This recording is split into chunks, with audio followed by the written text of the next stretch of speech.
operations in Tripoli, and all this, the army leader in Tripoli, he's a guy that was in Al-Qaeda, and we have arrested him and we forgive him, but now he is now leading the operation. So now you are fools because you have lost to those traitors, because you were fools, and you are naive and fools, and you will be feeling sorry and regret this. In the end of this speech, I would like to reassure you, and I would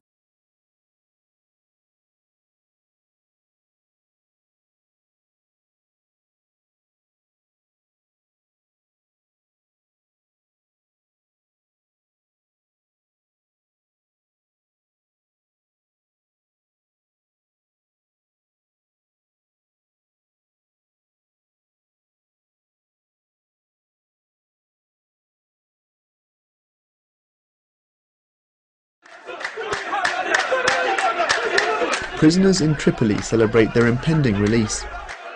Among them are leaders of the Al-Qaeda-linked Libyan Islamic fighting group. In total, 214 prisoners linked to militant groups were set free, in a key milestone for Libya's program of reconciliation with militants who killed dozens of soldiers and police in the 1990s. Reformists led by Saif al-Islam, son of Libyan leader Colonel Gaddafi, pushed for their release despite resistance from hardliners. The prisoners were freed after renouncing violence and militant thought in a book they released last year from their prison cells. Inmates were greeted by family and friends as they left the prison. The father of one of the prisoners said the young men should now focus on their country and their families. I want to try to advise all the sons to focus and concentrate on their studies, their work, and to serve their country. They should try to unite their efforts and enjoy their parents and their families. They should stand and support the country and help their parents. The Libyan Islamic fighting group tried to topple Colonel Gaddafi in the 1990s. The rebellion was gradually crushed and hundreds of fighters were imprisoned. Simon Hanna, Reuters.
Rebel leaders say Tripoli is now under their control, but still pockets of resistance remain. Here, highly trained rebels, who it's now been revealed have been joined on the ground by special forces from Britain, exchange fire with pro-government snipers outside the hotel used by foreign journalists.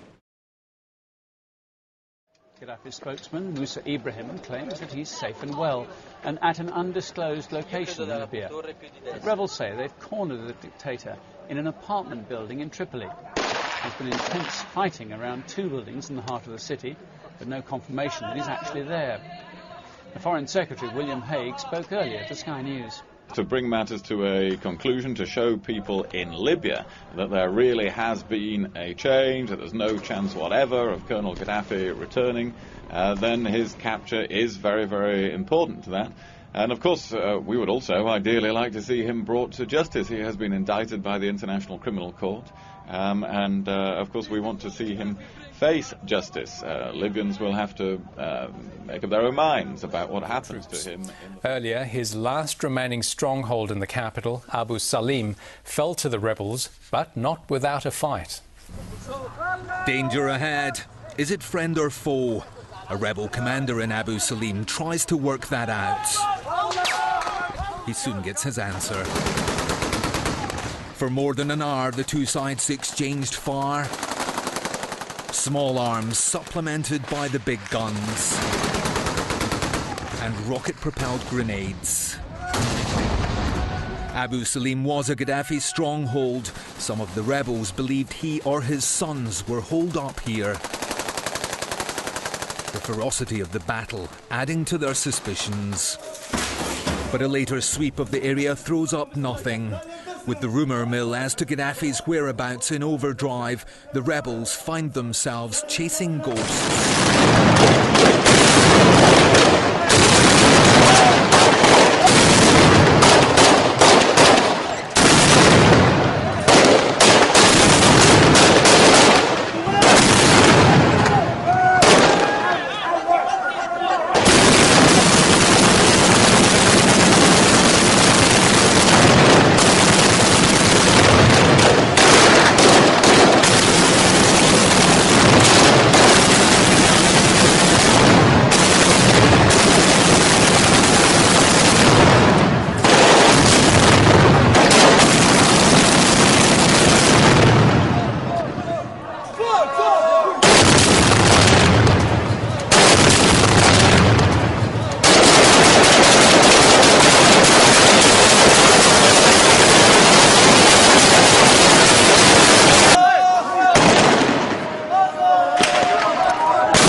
After two staff were shot outside.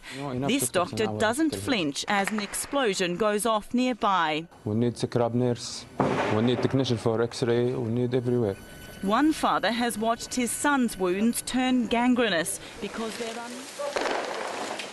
What happened here at the Abu Salim hospital over the past 4 days is one of the most terrible incidents of this entire revolution. Doctors have come in from across Tripoli to help out. We were told that, like the doctors, we'd have to wear surgical masks inside for our own safety.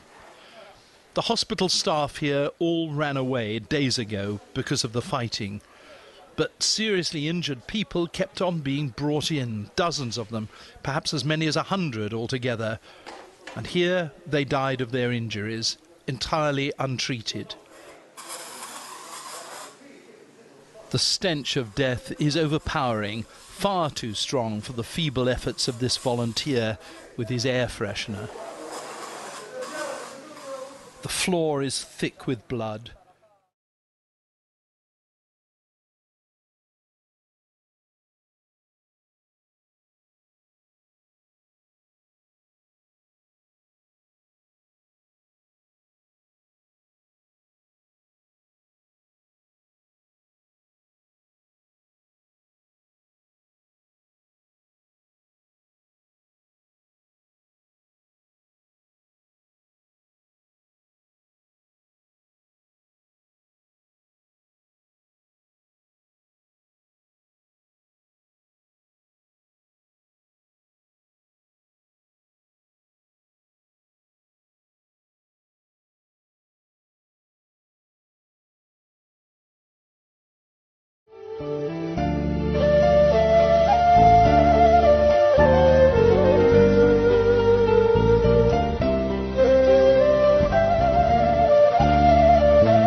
not everyone's happy. This woman wants her salary. There's 2 million in there, she says. We need a good system. We're tired. Everyone else queuing at the bank, all state employees, want to get paid, but her impatience angers the men. Shut up, he says. Don't talk like that. We'll get everything in the end. I won't shut up. I'm hungry. I want my money. She retreated to an alleyway. It's been 3 months since we were paid. The women were sympathetic. I'm divorced. My salary is 400. I've got 3 children. They can't wait. But the men said they were happy with a diet of revolutionary euphoria. We don't need money. We don't need water. Just freedom.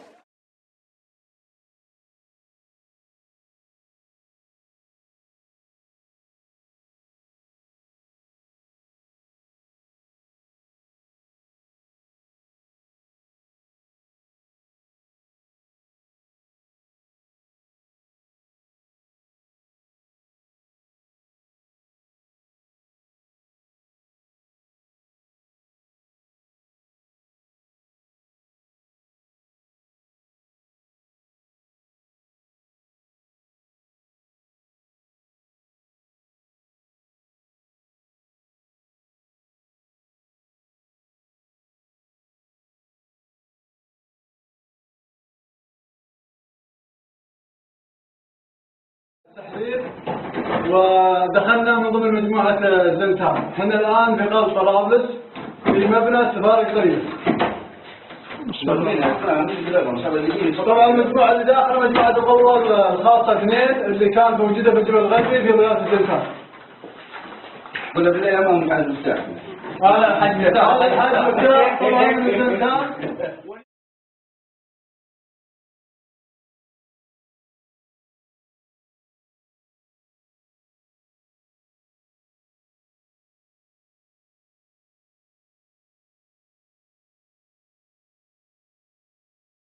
الوضع الأمني بأن تبقى معنا حيث أنت أم يكفي ذلك لأن هناك خطر أمني مثلا؟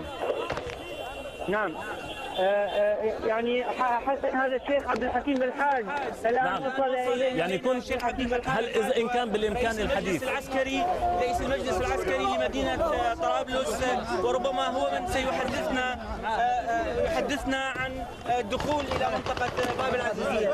الشيخ عبد الحكيم كيف دخلتم الدخول إلى منطقة باب العزيزية؟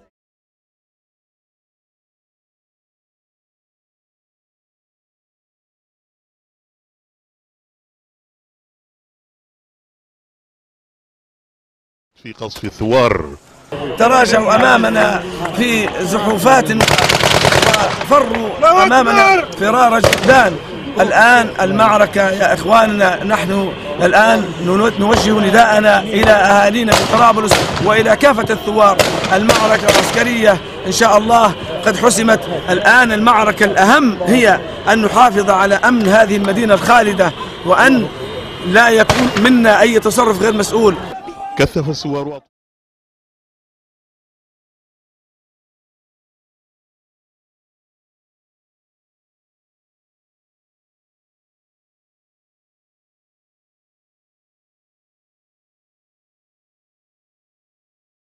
But the Libyan government insists the real criminals are those who back the uprising.